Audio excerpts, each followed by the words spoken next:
वो मैंने आपको पिछले प्रोग्राम में कहा था टिट फॉर टैट। तो टिट फॉर टैट में उन्होंने एग्जैक्टली वही किया है जो इंडिया ने किया है। डिप्लोमेटिक मिशन को जो है उन्होंने मतलब डिग्रेड कर दिया है या लो कर दिया है। जो इंडिया ने जितना किया था वही इकदाम जो है पाकिस्तान ने अपनी तरफ से ये किया है। दूसरी जो उन्होंने बहुत बड़ा इकदाम उठाया है वो ये है कि उन्होंने शिमला एग्रीमेंट को स्क्रैप कर दिया है। देखिए यहाँ पे आप समझिए शिमला एग्रीमेंट का जो है बैकग्राउंड ये है कि इंदिरा गांधी ने बांग्लादेश को जीत लिया था या पाकिस्तान को हरा दिया था, और हराने के बाद उन्होंने संधि की थी शिमला एग्रीमेंट में। मोदी साहब ने किसको हराया? मोदी साहब ने किसको हराया और किसको जीता? और उस पोजीशन ऑफ स्ट्रेंथ से जो है इंदिरा गांधी ने जुल्फिकार अली भुट्टो के साथ शिमला एग्रीमेंट किया था।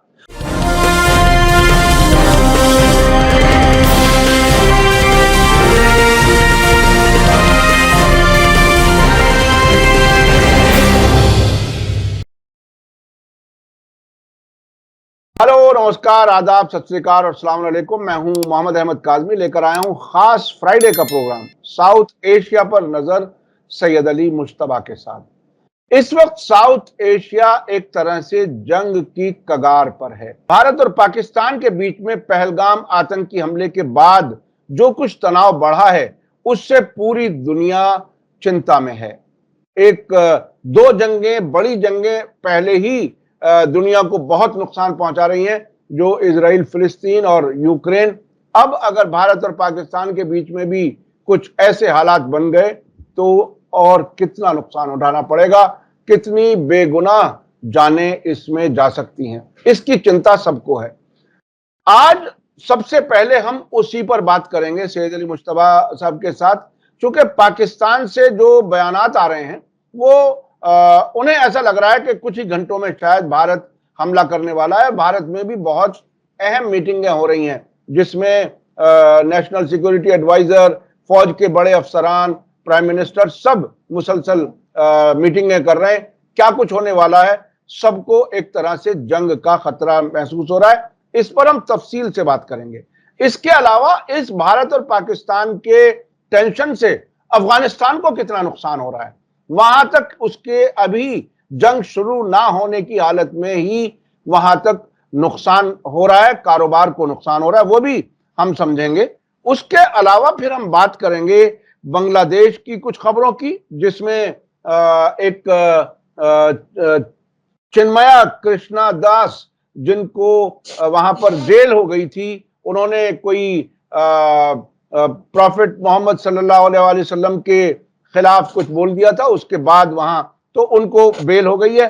उसके अलावा कुछ और कई खबरें हैं, उस पर हम बात करेंगे।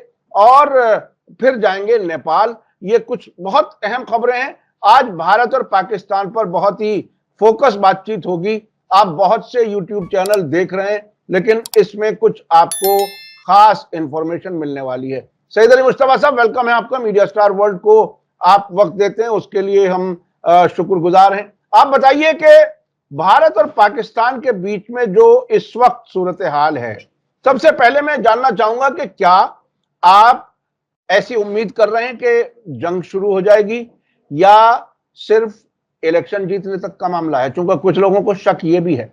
क्या क्या कुछ देख रहे हैं आप? जी, बहुत बहुत शुक्रिया काज़मी साहब। मेरे सामीन को मेरा आदाब, सत श्री अकाल और सलाम वालेकुम।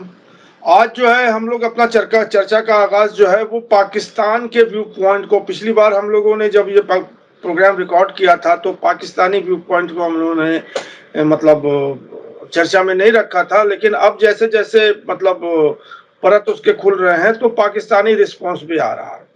तो अब सबसे पहले हम लोग जो है ये खबर को मतलब वाजे करना चाहते हैं कि पाकिस्तान के जो ब्रॉडकास्टिंग मिनिस्टर है, information and broadcasting minister Attaullah Tarar, इन्होंने कहा है कि उनके पाकिस्तान को क्रेडिबल इंफॉर्मेशन है कि इंडिया जो है वो अटैक करने वाला है पाकिस्तान में, मतलब 24 से 48 घंटे के अंदर या 36 घंटे के अंदर अंदर जो है इंडिया अटैक करने वाली है। अब मैं ये आपको बता दूं कि 48 घंटे तो अभी नहीं हुए हैं, लेकिन 36 घंटे पार हो गए। इंडिया ने तो अटैक अभी इस डेट पर नहीं किया है। और उनका ये है कि वो इंटरनेशनल कम्युनिटी को मतलब कह रहे हैं कि मतलब हम लोगों ने कोई मिलिटेंट एक्टिविटी नहीं की है और इस वॉर को जो है आप जो है रुकवाइए और इसको अवॉइड करवाइए।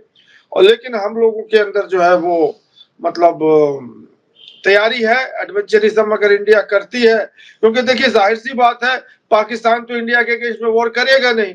इंडिया ने तय कर लिया है, जूरी भी है, जज भी है, एग्जीक्यूशन भी कर रहे हैं, मतलब वो सारी चीजें उन्होंने ये तय कर ली है इंडिया के जो इस्टेब्लिशमेंट है कि पाकिस्तान ने किया और पाकिस्तान को हमको सबक सिखाना है, हम पाकिस्तान से जंग करेंगे। और ये आम जो ये खबर जो है पूरे मीडिया में, पूरे सोशल मीडिया में आम है कि इंडिया पाकिस्तान से जंग करने वाली है। तो इसी का वो कह रहे हैं कि हमें ये क्रेडिबल इंफॉर्मेशन है और उन्होंने ये कहा कि अगर ऐसा कुछ होगा, अगर इंडिया कुछ ऐसा करेगी तो हम उसके लिए तैयार हैं और जो भी जवाब होगा हम उसको रिस्पांस देंगे बैटलफील्ड में। तो ये खबर जो है ये मतलब पाकिस्तान से निकल के आई है। अब इसमें दूसरी बात यह है जो आपने सवाल में ही जिक्र किया था कि क्या इंडिया पाकिस्तान के साथ जंग करेगी, क्या इंडिया इस पोजीशन में है कि जंग करेगी।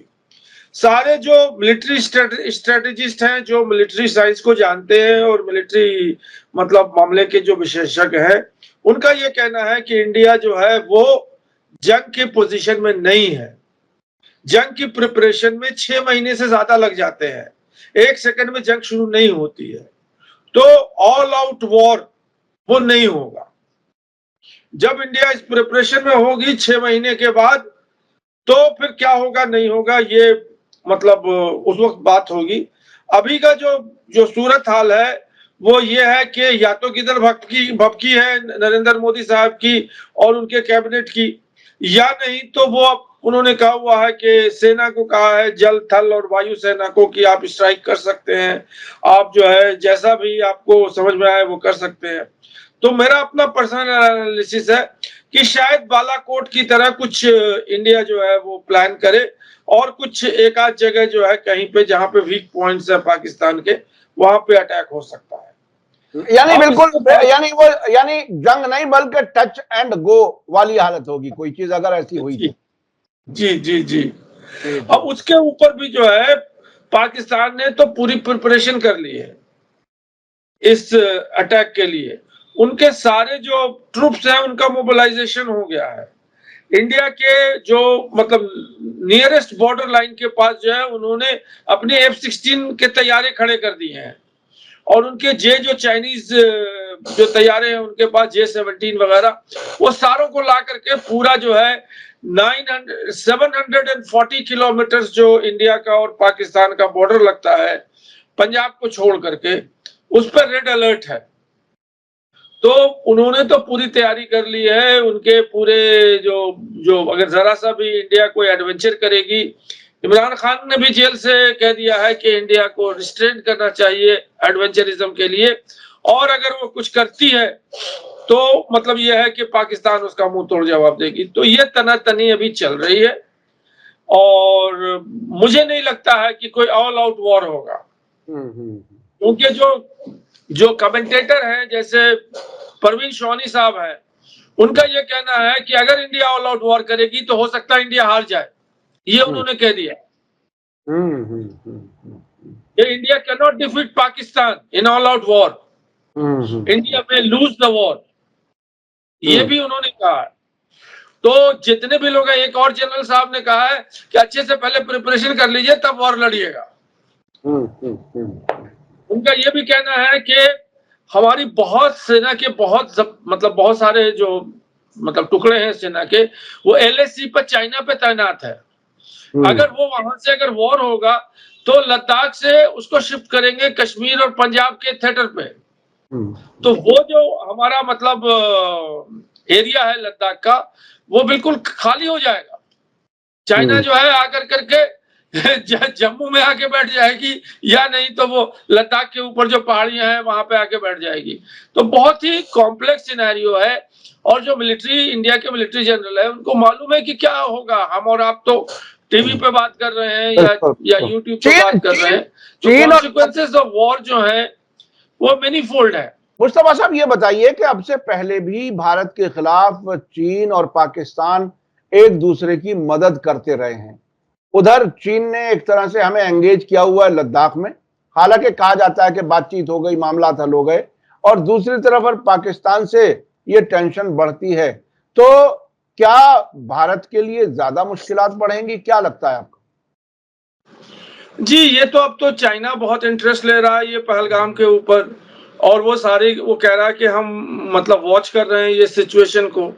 और उसने भी काफ़ी बढ़ते हुए ममालिक ने, जिसमें कि हमारे यूनाइटेड नेशन के जो जो हेड हैं उन्होंने, और यूएसए के जो रूबेरो हैं वो उन्होंने भी, और खाड़ी देशों के बहुत से लोगों ने इंडिया को बाकायदा ये कहा है कि आप रिस्ट्रेन कीजिए और वॉर पे मत जाइए। और चाइना ने भी यही बात कही है। लेकिन चाइना ने ये भी कहा है कि अगर इंडिया ऑल आउट वॉर करती है पाकिस्तान के साथ तो हम तो पाकिस्तान के साथ रहेंगे। और उन्होंने जो है बहुत सारी जो है वो इस्लाह और ये सब चीजें जो हैं वो अब ट्रांसफर हो रही हैं, मतलब चाइना से पाकिस्तान के हद में, क्योंकि वो कॉरिडोर तो है ही है जो आपके मतलब जो इकोनॉमिक कॉरिडोर है उससे वो ले जा सकते हैं पाकिस्तान के अंदर, कोई उन्हें रोक नहीं सकता है। तो ये बड़ा गंभीर मामला होने वाला है अगर इंडिया जो है ऑल आउट अटैक करेगी। देखिए, मैंने आपको पहले भी कहा है कि पॉलिटिक्स, जो पॉलिटिशियन है उनके अपनी अपनी अपनी जरूरियात होती हैं, उन्हें अपने कॉन्स्टिट्यूएंसी को, अपने वोट को सेटिस्फाई करना होता है। मिलिट्री जो है वो बिल्कुल मुख्तलिफ है। उन्हें ये देखना होता है कि अगर हम वॉर में जाएंगे तो हम हारने के लिए जाएंगे, वॉर में क्या कोई अगर वॉर में जाता है हारने के लिए जाता है क्या? तो मिलिट्री जो है वो तो जब तक कन्विंस नहीं हो जाएंगे कि हम ये वॉर जीतेंगे तब तक तो वो मतलब आगे बढ़ने की बात नहीं है। इसीलिए मैंने आपसे कहा कि ये वॉर नहीं होगा, ये स्किर्मिशेस इधर उधर होते रहेंगे, कुछ बंकर इधर से हटेंगे, कुछ बंकर उधर के हटेंगे। जो सबसे बड़ी बात है कि जो किसान लोग हैं, जो मेहनत कश लोग हैं, जो बॉर्डर पर रहते हैं, उनकी रोजी रोटी खत्म हो जाएगी। और हिंदुस्तान ने और पाकिस्तान ने उनको खाना देने के लिए कोई इंतजाम किया है क्या मोदी सरकार ने? वो तो वैसे ही 80 करोड़ को 5 किलो देने की बातें बड़े फखरी अंदाज में कहते हैं। पहले ही मुल्क की आवाम का हाल बेरोजगारी और महंगाई में कितना बुरा है वो तो सब लोग महसूस कर रहे हैं। कुछ लोग जबान से बोल रहे हैं, कुछ लोग जरा खामोशी से बर्दाश्त कर रहे हैं। अच्छा, अब मैं समझना चाहता हूं पाकिस्तान ने क्या कुछ कदम उठाए हैं, पाकिस्तान क्या कर रहा है अभी इस तैयारी के दौरान, डिप्लोमेटिकली क्या कर रहा है, मिलिट्री की तैयारियां क्या है, वहां से क्या खबरें? जी, ये बहुत अहम खबर है। पिछली बार जब हम लोग ये प्रोग्राम रिकॉर्ड कर रहे थे तो उस वक्त पाकिस्तान के कैबिनेट की मीटिंग चल रही थी, जो कि अब वाज़ेह हो गया है। तो पाकिस्तान ने जो रिस्पांस दिया है वो मैंने आपको पिछले प्रोग्राम में कहा था, टिट फॉर टैट। तो टिट फॉर टैट में उन्होंने एग्जैक्टली वही किया है जो इंडिया ने किया है। डिप्लोमेटिक मिशन को जो है उन्होंने मतलब डिग्रेड कर दिया है या लो कर दिया है। जो इंडिया ने जितना किया था वही इक़दाम जो है पाकिस्तान ने अपनी तरफ से ये किया है। दूसरा उन्होंने ये किया है कि एयर स्पेस जो है वो पाकिस्तान में इंडिया का बंद कर दिया है। कोई भी इंडिया की मतलब फ्लाइट्स जो हैं, जो कमर्शियल फ्लाइट्स हैं या जो भी फ्लाइट्स हैं, वो पाकिस्तान उससे नहीं जा सकती हैं। उससे क्या होगा कि इंडिया की जो कमर्शियल फ्लाइट्स हैं जो कि गल्फ जाती हैं या उधर अफगानिस्तान या सेंट्रल एशिया जाती हैं, उनके टिकट जो हैं वो बेइंतहा पड़ जाएंगे और वो मतलब उसको बर्दाश्त करने के काबिल होंगे कि नहीं, क्योंकि उनको टोटल रूट उनको अल्टर करना पड़ेगा। दूसरी जो उन्होंने बहुत बड़ा इक़दाम उठाया है वो ये है कि उन्होंने शिमला एग्रीमेंट को स्क्रैप कर दिया है। देखिए, यहाँ पे आप समझिए शिमला एग्रीमेंट का जो है बैकग्राउंड ये है कि इंदिरा गांधी ने बांग्लादेश को जीत लिया था या पाकिस्तान को हरा दिया था, और हराने के बाद उन्होंने संधि की थी शिमला एग्रीमेंट में। मोदी साहब ने किसको हराया? मोदी साहब ने किसको हराया और किसको जीता? और उस पोजीशन ऑफ स्ट्रेंथ से जो है इंदिरा गांधी ने जुल्फिकार अली भुट्टो के साथ शिमला एग्रीमेंट किया था। और वो एग्रीमेंट का यही मतलब निचोड़ है कि इंडिया और पाकिस्तान जो है वो आपस में बैठ के बात करेंगे, स्टेप बाय स्टेप जो है आगे बढ़ेंगे, कश्मीर के मामले को सॉल्व करेंगे। ये सारी करारदादें उसमें हुई थी। एलओसी बन गया था, आप उधर रहिए हम इधर रहेंगे। अब एलओसी खत्म हो गया, पाकिस्तान एलओसी तो नहीं मानता है। ये बहुत खतरनाक सूरत हाल है, एलओसी को ना मानना और शिमला एग्रीमेंट को स्क्रैप कर देना। शुरुआत भारत ने की थी, वो वाटर ट्रीटी को खत्म करने का ऐलान किया था कि पानी नहीं देंगे और बूंद बूंद को तरसा देंगे पाकिस्तान को, लेकिन कुछ एक्सपर्ट्स कह रहे हैं कि पॉसिबल नहीं है, वो पानी हम मोड़ के अपने यहां लाएंगे, उसका कोई इंतजाम है क्या? उस पर भी कहीं कोई जवाब सरकार की तरफ से नहीं आ रहा है। अच्छा, बहरहाल आपने दो तीन बातें कही। एक तो ये कि ऑल आउट वॉर नहीं होगी, अगर वॉर हुई तो परवीन स्वामी जैसे लोग कह रहे हैं कि भारत हार सकता है, और उसके साथ साथ ये भी आपने कहा कि बड़ी जंग होने के इम्कान नहीं है, बालाकोट जैसा कुछ हो सकता है, जिसे मैंने कहा कि वो टच एंड गो टाइप की कोई चीज हो। आजकल तो एआई के जरिए भी कुछ वीडियो क्रिएट की जा सकती हैं, हो सकता है कोई उस तरह का तमाशा कर दिया जाए कि हमने मार दिया और पाकिस्तानी कहें कि नहीं हमारे यहाँ नहीं, हमारे यहाँ कुछ भी नहीं हुआ। ऐसा पिछली बार भी हुआ था कि हमारे यहाँ तो कुछ भी नहीं हुआ, आप कह रहे हैं शोर मचा रहे हैं। तो खैर, अब वो क्या कुछ होगा तो आने वाला वक्त बताएगा। अब हम चलना चाहते हैं अफगानिस्तान पर क्या असर पड़ रहा है ये भारत और पाकिस्तान के बीच इस टेंशन का। जी, अफगानिस्तान से खबर ये आई है कि अफगानिस्तान के जो ट्रेड और कॉमर्स के जो लोग हैं, उन्होंने इस बात को, क्योंकि वाघा बॉर्डर सील हो गया है, अटारी बॉर्डर सील हो गया है, और अभी भी जो कुछ मतलब लिटिल बिट जिसको कहते हैं, या कुछ जो है जो तिजारत हो रहे थे, वो जो है मतलब अफगानिस्तान जा रहे थे, जैसे फार्मास्यूटिकल्स हैं, दवाइयां हैं, इस तरह की कुछ एसेंशियल चीजें हैं, वहां से मेवे मखाने आ रहे थे मतलब अफगानिस्तान से, ये बंद हो जाएगा। और उन्होंने कहा कि आप जो है मतलब ये जो है ये अफगानिस्तान के हित में जो है बहुत ही मतलब खराब होगा, और जो ट्रेड बहुत जो है वो हिट होगा closure of Attari Wagah border के लिए। और उन्होंने कहा कि ये जो अटारी वाघा बॉर्डर है, ये चीपेस्ट रूट है अफगानिस्तान पहुंचने के लिए, जिससे कि बहुत जल्दी यहाँ से जो आ जाएगा। लेकिन इसके बाद जो है ये सिक्योरिटी और टेंशन और ये सब चीजें जो हो रही हैं, इसको उन्होंने कहा कि ये बहुत बड़ा चैलेंज पोज कर रहा है अफगानिस्तान के लिए, क्योंकि ट्रेड विद इंडिया जो है, इंडिया का ट्रेड अफगानिस्तान के साथ बिल्कुल खत्म हो जाएगा, ये उनका कहना है।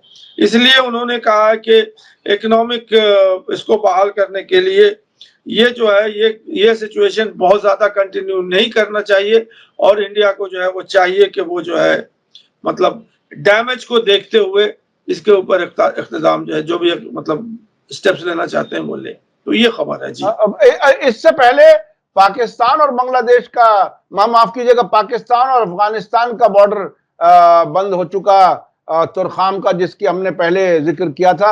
अब ये भारत और पाकिस्तान के बीच का लैंड रूट जो वाघा अटारी बॉर्डर जो कहलाता है, उसके बंद होने से अफगानिस्तान के लिए मुश्किलात बढ़ी हैं। और मैं आपको बता दूं कि पाकिस्तान भारत के ट्रकों को ट्रांजिट का जो इजाजत नहीं देता, तो पाकिस्तानी ट्रक वहां पर लगते रहे हैं अब तक वाघा बॉर्डर पर, और भारत से ट्रकों से लेन देन होकर के वो उधर चले गए, ये इधर आ गए। तो वो एक तरह से डिप्लोमेटिक जो टकराव रहता है उसका असर तिजारत पर भी पड़ता है। तो ये है, जब दो मुल्कों में टेंशन बढ़ती है तो और मुल्कों के लिए भी परेशानियां बढ़ती हैं। जी जी। एक खबर तो ये है कि जो जीपीएस सिस्टम है, ग्लोबल पोजिशनिंग सिस्टम, वो इंडिया ने लाइन ऑफ कंट्रोल के ऊपर उसके ऊपर जैमर लगा दी है। अब वो कोई भी वो काम नहीं करेगा जीपीएस बॉर्डर के ऊपर। दूसरी बात यह है कि इंडिया ने कश्मीर बॉर्डर के ऊपर जो है जो लोग रह रहे हैं कश्मीर से और पाकिस्तान के बॉर्डर पर, उनको कहा है कि आप अब बंकर में चले जाइए। किसी वो जो एलओसी वाला इलाका है, क्योंकि इंटरनेशनल बॉर्डर और एलओसी जो है उसका फर्क भी आप समझ लें।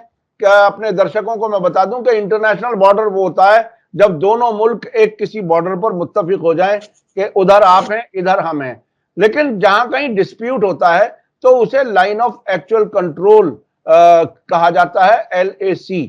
तो वो एक्चुअल कंट्रोल वो होता है कि जब फौजें उससे आगे पीछे नहीं जाएंगी और वहां रुके रहेंगे, कभी बाद में फैसला होगा। तो कश्मीर वाला जो हिस्सा है वो ज्यादा हिस्सा वो है जो दोनों मुल्कों के बीच में LOC जिसे कहते हैं, और जो चीन की तरफ है उसे LAC कहते हैं। यानी दोनों का थोड़ा सा टेक्निकल फर्क है। जी आप अपनी बात पूरी करें। नहीं, मैं ये कह रहा था कि इंडिया ने कहा है अपने जो बॉर्डर के लोग हैं कि अब आप लोग बंकर में चले जाइए। अब इसका कॉन्सिक्वेंसेस ये है कि जो वहां पे खेती हो रही है, जो वहां पे लोग तजारत कर रहे हैं या जो भी कुछ कर रहे हैं वो बंद हो जाएगा। तो उसके उनके खाने का क्या इंडिया ने इंतजाम किया है और क्या पाकिस्तान ने क्या किया है, क्योंकि वो अब ग्रे जोन हो गया है। और जैसा कि आपको बताया कि शिमला एग्रीमेंट उन्होंने फाड़ के फेंक दिया है, अब वो आजाद है। LOC को माने या ना माने उसके लिए वो आजाद है। अब अभी क्या हुआ है कि 22 तारीख को ये पहलगाम अटैक हुआ है। अब तोपें खुल गई हैं उधर से, आर्टिलरी खुल गई है उधर से। 7 दिन हो चुके हैं, कंटिन्यूअस गोलाबारी चल रही है इधर से और उधर से। ये पोजीशन है आज की। अच्छा, हमने देखा कि एग्रीमेंट फाड़ने वाले लीडरों का क्या हाल होता है। डोनाल्ड ट्रंप ने 2018 में एग्रीमेंट फाड़ा था, अब वो ईरान के साथ कह रहे हैं 2 महीने के अंदर अंदर जल्दी से एग्रीमेंट कर लो। यानी अमेरिका जैसी बड़ी ताकत जो समझा जाता है वो भी पछताता है कि जो एग्रीमेंट हुआ था उसे अगर कोई छोड़ दे तो उससे नुकसान दोनों पार्टियों का होता है। ये कोई अच्छी चीज नहीं होती। जब बॉर्डर्स मिलते हैं तो दोनों के बीच में, मुख्तलिफ मुल्कों के बीच में बाकायदा कुछ एग्रीमेंट, कुछ संधियां होती हैं, उसी पर दुनिया चलती है। जी, अब थोड़ा सा आगे बढ़ते हैं। बांग्लादेश की क्या खबर है? सर 2 खबर और है, इसी के हवाले 1 मिनट के अंदर ही खत्म कर लेंगे। इंडिया के पास जो है 87 टूरिस्ट डेस्टिनेशन है कश्मीर के अंदर, जहाँ पे जो टूरिस्ट हैं वो जाते हैं 87। इंडिया ने 48 डेस्टिनेशन को बंद कर दिया है, वहाँ टूरिस्ट नहीं जा सकते हैं, बाकी जो है वो जा सकते हैं। तो ये खबर जो है ये कश्मीर की इकोनॉमी के लिए डिजास्टर है। वहाँ के होटल के जो बुकिंग थी वो बंद हो चुकी है। सब लोगों को कश्मीर का जो इकोनॉमी है वो बिल्कुल कोलैप्स हो गया है, क्योंकि टूरिस्ट आएंगे ही नहीं तो फिर कैसे उनकी इकोनॉमी चलेगी। दूसरी जो बड़ी खबर है कि इंडिया ने बहुत सारे 16 Pakistani TV channel, YouTube channel को बंद कर दिया है, और उसके साथ साथ उन्होंने बहुत सारे इंडियन चैनल को भी बंद कर दिया है, यूट्यूब चैनल को बंद कर दिया है, जो कि एंटी गवर्नमेंट और एंटी, मतलब उनका कहना है कि एंटी बीजेपी और एंटी इंडिया, एंटी, तो उसको भी उन्होंने बंद कर दिया है। और इसके लिए यहाँ पे बहुत बड़ा आक्रोश है कि डेमोक्रेसी में जो है हम सवाल भी नहीं पूछ सकते हैं और हम जो है गवर्नमेंट को क्रिटिसाइज भी नहीं कर सकते हैं। तो यही खबरें हैं अभी जो चल रही हैं इंडिया पाकिस्तान के हवाले से। टेंशन बहरहाल लगातार बढ़ रही है। आने वाले वक्त में क्या होगा वो हम अपडेट करने की कोशिश करते रहेंगे। जी, अब चलें बांग्लादेश की खबरों की तरफ। जी, बांग्लादेश में जो बड़ी खबर यह है कि चिन्मया कृष्णा दास को बांग्लादेश के कोर्ट ने बेल ग्रांट कर दिया है, और ये जो है इनके ऊपर देशद्रोह का मुकदमा था। इनके ऊपर ये कह रहे थे कि इन्होंने बांग्लादेश का राष्ट्रीय ध्वज जो है उसको फाड़ दिया था और भगवा झंडा जो है उसकी जगह पे लगा दिया था। तो ये इनके ऊपर मुकदमा चल रहा है जिसपे उन्होंने बेल मिल गया है। वो उसी टाइम बेल चाह रहे थे और उसके लिए बहुत बड़ा एजिटेशन भी हुआ था। उसमें जो उनका वकील था चिन्मया दास का, वो मुसलमान था, वो उनके लिए बेल के लिए अपील कर रहा था। उसके बारे में भी खबर आपको दिया था कि उसको जो है कोर्ट प्रीमिसेस में लिंच कर दिया, उसको मार दिया कि ये बेल नहीं ले सका, मतलब क्योंकि मुसलमान था इसने बेल नहीं लिया। तो बहरहाल वो बात अलग है। अब ये है कि उसको बेल मिल गया है, वो बेल से बाहर आ गया। अब वो जो है माइनॉरिटी राइट्स वगैरह के जो है, हिंदू के माइनॉरिटी राइट्स को वो मतलब एडवोकेट करता है और हिंदू कम्युनिटी के अंदर रिफॉर्म चाहता है, और इसकी पब्लिक सपोर्ट है। लेकिन जो मेन खबर है कि उसको मतलब बेल मिल गया है, अब वो मतलब आजाद है, वो अपने घर पे आके रह रहा है। इसके साथ बांग्लादेश की एक और खबर है जो बहुत ही इंपॉर्टेंट है, वो ये है कि बांग्लादेश में करेंसी की शॉर्टेज हो गई है, नोट्स की शॉर्टेज हो गई है। कोई लगभग 15,000 करोड़ के नोट्स जो है, पेपर नोट्स, उनको जो है स्क्रैप कर दिया है बांग्लादेश ने, इसलिए कि उसके ऊपर शेख मुजीबुर रहमान के फोटो छपे हुए हैं, और वो नहीं चाहते हैं कि शेख मुजीबुर रहमान जो है अब लोगों के मतलब करेंसी नोट्स में। अब इसमें क्या हुआ है कि एक तो शॉर्टेज हो गया है, क्राइसिस हो गई है नोट की, जैसे हमारे यहाँ नोटबंदी हुई थी। और दूसरी बात यह है कि उसका उन्होंने कोई ऑल्टरनेटिव हल नहीं सोचा हुआ है। तो अभी जो करेंटली वो है कि वो मार्केट में क्राइसिस हो गई है, करेंसी नोट्स की कमी हो गई है और उस नोट्स की भरपाई नहीं हो रही है। तो ये एक बड़ा ही मतलब अजीब सा सिचुएशन आ गया है जो कि यूनुस सरकार ने मतलब उठाया है कदम, तो देखेंगे कि क्या होता है। जी जी जी, ये जी बांग्लादेश की खबर। जी। नेपाल नेपाल से क्या खबरें? नेपाल में मोनार्की, एंटी मोनार्की, ये सब भी काफी चल रहा है। और नेपाल के एक बड़े नेता नई दिल्ली में एक प्रेस कॉन्फ्रेंस करके गए। मैं देख रहा था, प्रेस क्लब का मैं भी मेंबर हूं, तो वो बार बार अनाउंसमेंट आ रहा था कि वो फॉर्मर पीएम नेपाल जो है वो इंडिया की प्रेस से बात करना चाहते हैं। क्या क्या कुछ इंडिया कनेक्शन जी, भी वो मामला है? इंडिया आए हुए थे बाबूराम भट्टराय, जो कि मतलब फॉर्मर प्राइम मिनिस्टर नेपाल के रह चुके हैं, और वो 2013 के आसपास थे। वो 12-13-8 से तो वहां पे मतलब मोनार्की खत्म हुई है। तो उन्होंने 2-3 बातें की हैं। उन्होंने एक बात तो ये की है कि उन्होंने मोनार्की के वापसी को रूल आउट कर दिया है। उन्होंने कहा कि अब वो मोनार्की खत्म हो गई, अब मोनार्की कोई नहीं आएगी। अब जो भी होगा वो डेमोक्रेसी में ही रिफॉर्म होगा। डेमोक्रेसी, जो डेमोक्रेटिक फोर्सेस है, उसी के अंदर रिफॉर्म करने की जरूरत है। और उन्होंने अपना झंडा लहरा दिया है कि उन्होंने एक फ्रंट मतलब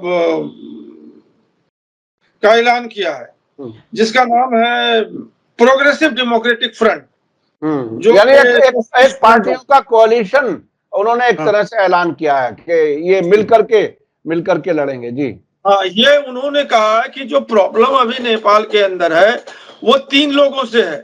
एक तो प्रचंडन से है, जो कि मतलब इधर पैतरे बदलते थे, उधर पैतरे बदलते थे और हमेशा पावर में रहते थे। दूसरी केपी शर्मा ओली से है, जो अभी प्राइम मिनिस्टर है। तीसरे जो है वो शेर बहादुर देउबा जो है, जो कांग्रेस के, नेपाली कांग्रेस के लीडर हैं। तो उन्होंने इन तीनों पर अटैक किया है कि ये तीनों जो है वो पर्सनल अपने मतलब गेन के लिए, सत्ता में रहने के लिए, वो हमेशा जो है वहां पे इंस्टेबिलिटी करते हैं, पॉलिटिकल स्टेबिलिटी। तो उन्होंने कहा कि जो हमारी जो फ्रंट है, जो कि डेमोक्रेटिक फ्रंट है, सोशलिस्ट फ्रंट है, ये अब उसकी लड़ाई लड़ेगी और वहां पे चेंज लाएगी नेपाल में। और उनका ये भी कहना है कि जो माओवादी जो संगठन चल रही थी और उन्होंने कहा था कि डेमोक्रेटिक हम लेके आएंगे, उसके टोटल रिफॉर्म्स हुए ही नहीं है। उन्होंने जो है मऊ वाले ने मतलब प्रचंड ने वो सत्ता ले लिया, लेकिन जो उन्होंने प्रोमिसेस किए थे रिफॉर्म्स के लिए, वो रिफॉर्म्स नहीं हासिल किए हैं। तो ये जो डेमोक्रेटिक सोशलिस्ट पार्टी है, ये जो है मतलब नेपाल में अब काम करना शुरू कर देगी। अच्छा अच्छा अच्छा, मुस्तफा साहब एक बात बताइए, जर्नलिस्ट आप भी काफी लंबे अरसे से तजर्बे आपको भी हैं, हम भी यहाँ बहुत कुछ चीजें देखते हैं, दुनिया के दूसरे मुल्कों में भी देखा है। एक दूसरे मुल्क में आकर के, पड़ोसी मुल्क में, जिस पर यह इल्जाम रहता है कि भारत वहां की सियासत को काफी कंट्रोल करता है, तकरीबन ऐसे जैसे अमेरिका की एम्बेसी दिल्ली में या इस्लामाबाद में कहा जाता है कि वो काफी इंटरवीन करती है, दखल देती है, तकरीबन ऐसी ही हालत, ऐसे ही इल्जाम भारत पर लगते रहते हैं काठमांडू में और कई और राजधानियों में। तो यह दिल्ली में आकर के प्रेस कॉन्फ्रेंस करने के मानी क्या है, आप क्या समझेंगे? नहीं नहीं, देखिए, इसको थोड़ा कम्युनिकेशन गैप है। ये एक बड़ा प्रेस कॉन्फ्रेंस था, उसका एक हिस्सा है। बाबूराम भट्टराय जो है वो आए थे दिल्ली में, वो राजनाथ सिंह से भी मिले और भी बहुत से लोगों से मिले, अपनी हैसियत जो उनकी पोजीशन है, अपोजिशन लीडर और जो भी कुछ है। और वो आए थे मतलब एक कोई इवेंट के लिए दिल्ली में, जो कि मतलब उनको इनविटेशन मिला था, वो उसी बहाने आए थे। और इस प्रेस कॉन्फ्रेंस जो उन्होंने किया है, उसमें एक बड़ा हिस्सा उन्होंने भारत के को प्रेस किया। उसके अंदर उन्होंने कहा कि भारत और चाइना का जो डिफरेंसेस चल रहा है, तो मैं तो भारत के साथ ही हूं, क्योंकि भारत के बिना नेपाल जी नहीं सकता है। और वो पूरा प्रेस कॉन्फ्रेंस जो है वो उसी के लिए था कि इंडिया और नेपाल जो है वो एक ही है, और मतलब जो भी कहानी है वो सब है। उसके अंदर ये पार्ट निकल के आया है, जो कि उन्होंने बातचीत करते करते ये पार्ट उन्होंने कहा है। तो अगर आप टोटलिटी में देखेंगे तो वो ऐसा कोई काम नहीं कर रहे थे जो कि मतलब एंटी नेपाल या एंटी मतलब वो है कि यहाँ पे आकर के वो ये कर रहे थे। तो इसको इसी तरह से देखिए कि अब उनको एक प्लेटफॉर्म मिला था, जर्नलिस्ट बैठे थे, वो प्रेस कॉन्फ्रेंस कर रहे थे, उसमें जर्नलिस्टों ने सवाल किया होगा, उन्होंने जवाब दिया।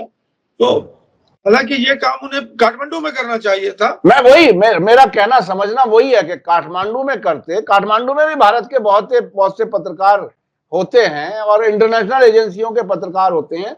नई दिल्ली में प्रेस कॉन्फ्रेंस करने की क्या मतलब एक लॉजिक या समझ है, या इससे ये भी क्या जाहिर होता है कि वो प्रो इंडिया कोई एलिमेंट हैं जो अब नेपाल में काम करेंगे इंडिया के एक तरह से इशारों पर? क्या उस हद तक समझा जा सकता है क्या? नहीं नहीं, यहाँ पे जो मेन बात है कि बाबूराम भट्टाराई को ये अपॉर्चुनिटी मिली थी तो उन्होंने बोल दिया यहाँ पे कि भाई हम ये काम करने वाले हैं। अब नेपाल में जो इलेक्शन है वो तो 2027 में है।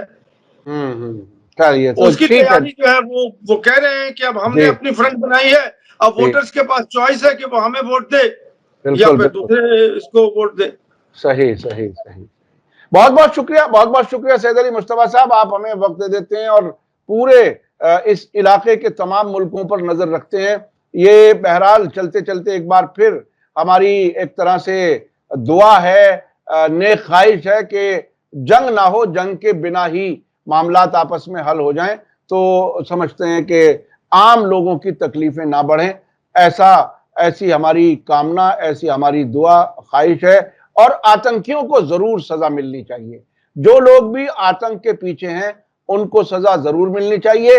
बेगुनाहों को जो कत्ल किया है उनको सजा जरूर मिलनी चाहिए। बहुत बहुत शुक्रिया सैयद अली मुस्तफा साहब। इसी के साथ मैं अपने दर्शकों से कहना चाहूंगा कि आपको आज का एपिसोड, आपकी आज की वीडियो कैसी लगी, कमेंट्स में जरूर लिखें और ज्यादा से ज्यादा लोगों तक शेयर करें ताकि हर नजरिया ज्यादा से ज्यादा लोगों तक पहुंचे, तो नतीजा निकालना काफी आसान होता है। मैं अपने दर्शकों से एक बात और कहना चाहूंगा कि आपने पिछले हफ्ते जो सैयद अली मुस्तफा साहब का इंटरव्यू है वो काफी दिलचस्पी से देखा, काफी बड़ी तादाद में देखा।